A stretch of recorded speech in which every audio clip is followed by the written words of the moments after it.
Problem زیادہ create کریں. اب آئی ڈونٹ نو کہ مریم نواز کو اس بات کا پتہ ہے وہ اپنے ہسبینڈ کو یا اپنے خامن کو اس حوالے سے کس حد تک اب سیاست سے دور رکھنا چاہتی ہیں رکھتی ہیں, لیکن ابھی فی الحال وہ مریم کے ساتھ نظر آ رہی ہیں. یہ تو ایک بات تھی جس پہ میرا خیال تھا کہ آپ لوگوں سے بات کی جائے, اور آپ لوگوں کو بھی پتہ ہوگا کہ یہ کتنی زیادتی اور کتنا افسوسناک واقعہ ہے یہ. اور آئی ہوپ کہ آئندہ کوئی بھی پولیٹیکل پارٹی یا کوئی بھی شخص اپنے انڈیویجول کیپیسٹی میں مزار قائد کے تقدس کا پامال نہیں کرے گا, کیونکہ ہمارا ایک ایموشنل سینٹیمنٹ جو ہے وہ اس مزار کے ساتھ جڑا ہوا ہے, اور ہر پاکستانی جو ہے وہ اس بات پہ اس کو دکھ بھی ہوا ہوگا اور رنج بھی ہوا ہوگا. اور جو صفدر ہیں کہ اپنے صفدر, ان کو نہ صرف پوری قوم سے معافی مانگنی چاہیے, صرف یہ نہیں کہ وہ اپنی سزا بھگت کے آ جائیں یا وہ ان کو ایک دن یا 1 گھنٹہ 2 گھنٹے اندر رکھیں, ان کو پوری قوم سے معافی مانگنی چاہیے کہ ان سے ایک بہت بڑی غلطی ہوئی, ایک اپولوجی آنی چاہیے ان کی طرف سے.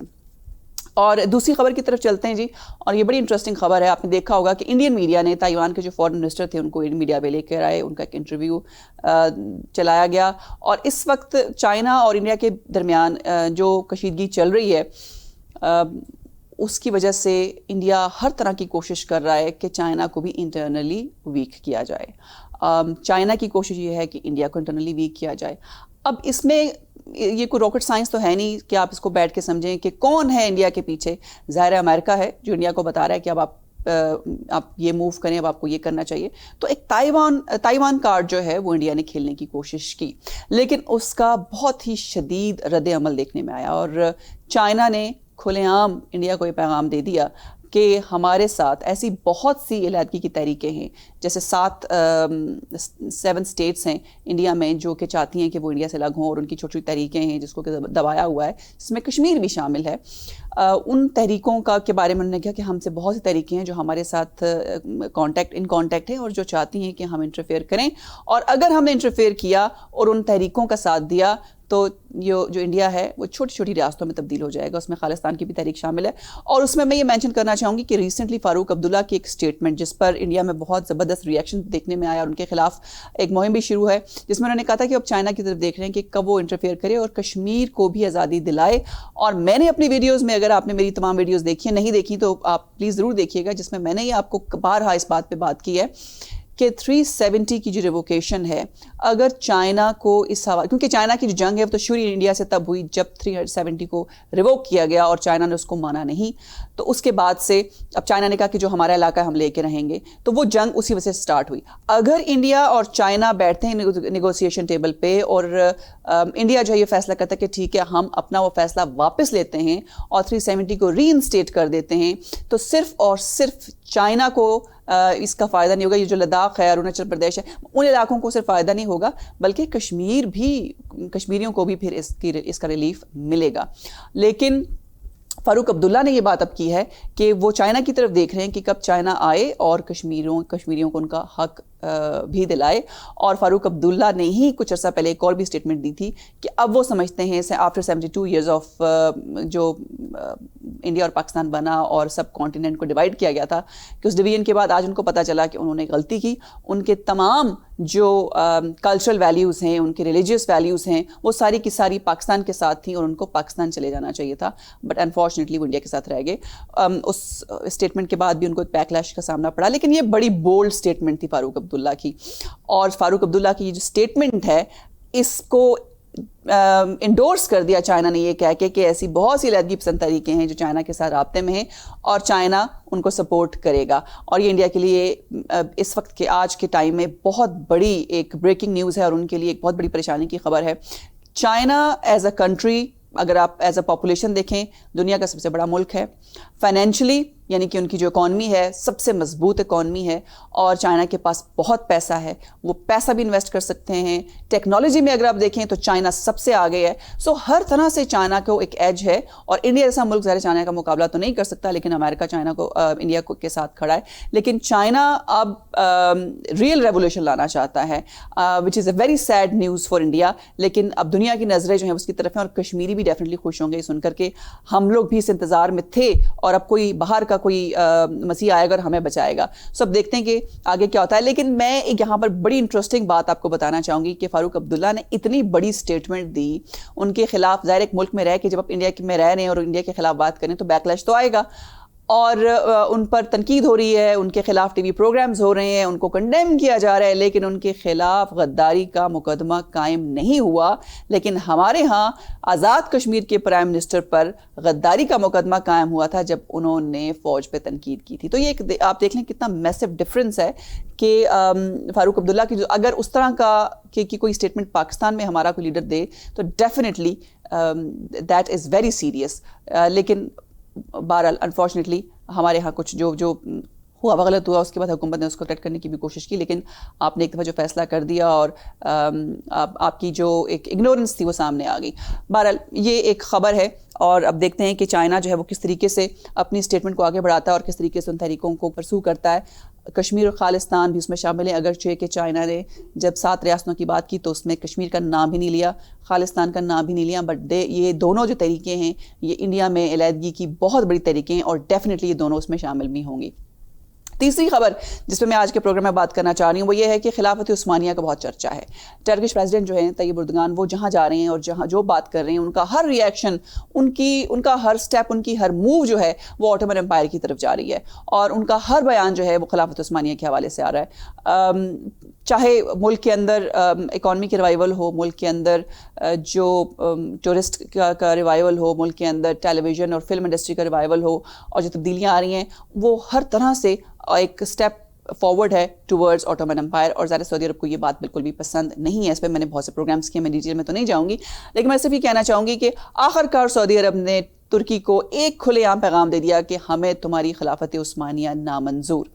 خلافت عثمانیہ کا جب اختتام ہوا تھا اور تمام ایک ڈس انٹیگریشن ہو گئی تھی, تو ترکی کو اگر کسی چیز کا افسوس ہے تو سب سے زیادہ افسوس اس بات کا ہے کہ سعودی عرب جو ایک ٹائم پہ آٹومن امپائر کے انڈر تھا, وہ جب سعودیز کو دے دیا گیا اس کا دکھ ترکی کو بہت زیادہ ہے. اور ظاہر طیب اردگان اس دکھ کو, اس غم کو غلط کرنے کی کوشش کر رہے ہیں, اور وہ ان کی تمام کوشش یہ ہوگی کہ اگر کچھ ریگین کرتے ہیں وہ پاور اور کچھ اسٹیٹس واپس لیتے ہیں تو سب سے پہلے اگر ان کی جو خواہش ہوگی وہ سعودی عرب, وہ تمام علاقہ جو پہلے ان کے پاس تھا جہاں پر خاص طور پر مقامات مقدسہ ہیں, وہ ان کے انڈر آئیں. سو اس حوالے سے اب سعودی عرب نے جو جواب دیا وہ یہ ہے کہ پوری ریاست میں, کہ پورے ملک میں بڑے بڑے بیل بورڈز لگ گئے ہیں. انہوں نے اپنی عوام کو کہہ دیا ہے کہ جتنی بھی ٹرکش مصنوعات ہیں اس کا بائیکاٹ کریں. تمام سٹورز جو ہیں وہاں پر ترکی کی مصنوعات وہ اٹھا کے باہر پھینک رہے ہیں. بل بورڈز پر لکھا ہوا ہے اور لوگوں کو خبردار کیا گیا ہے کہ وہ ترکی کی بنی ہوئی کوئی چیز, چاہے وہ فوڈ پروڈکٹ ہے, چاہے وہ گارمنٹس ہیں, چاہے وہ کس طرح کی ٹیکنالوجی ہے, اس کو وہ استعمال نہیں کریں گے. اور یہ ایک بہت بڑی موو ہے. یعنی اب آپ ایک طرف چائنا انڈیا ایک دوسرے کے سامنے کھڑا ہے, دوسری طرف سعودی عرب ترکی جو ہے وہ آمنے سامنے کھڑا ہے, اور تیسری طرف بحرین نے باقاعدہ طور پر ان کے درمیان ایک جو فارمل ایگریمنٹ ہے, پہلے تو ایکسیپٹ کرتے ایک فارمل ایگریمنٹ ہو گیا, اسرائیل کو بھی تسلیم کر لیا ہے. سو دنیا میں انٹرنیشنلی بہت سی چیزیں ڈیولپ ہو رہی ہیں اور ہمیں بہت سی نئی خبریں سننے کو مل رہی ہیں, بہت سی ہر روز ایک نئی ڈیولپمنٹ ہمارے سامنے آ رہی ہے. سو دس از دا بگیسٹ ڈیولپمنٹ. ٹرکی اور سعودی عرب جو ہے وہ ایک دوسرے کے آمنے سامنے کھڑے ہیں. اب یہ جنگ جو لفظوں کی جنگ سے زیادہ ایک دوسرے کی اکانومی کو ہرٹ کرنا شروع کرے گی, اور اب دیکھتے ہیں کہ ٹرکی کا نیکسٹ موو کیا ہوگا. یہ تھا آج کا پروگرام. اگر آپ کو میری ویڈیو پسند آئی ہے تو آپ اس کو لائک بھی کریں اور شیئر بھی کریں, اور میرا چینل سبسکرائب کریں, بیل آئیکن کو پریس کریں تاکہ آپ کو مزید پروگرامز کی نوٹیفیکیشنز ملتے رہیں, اور کامنٹ سیکشن میں اپنے کامنٹس ضرور چھوڑیں. یہ تھا آج کا پروگرام. پھر ملیں گے. اللہ حافظ.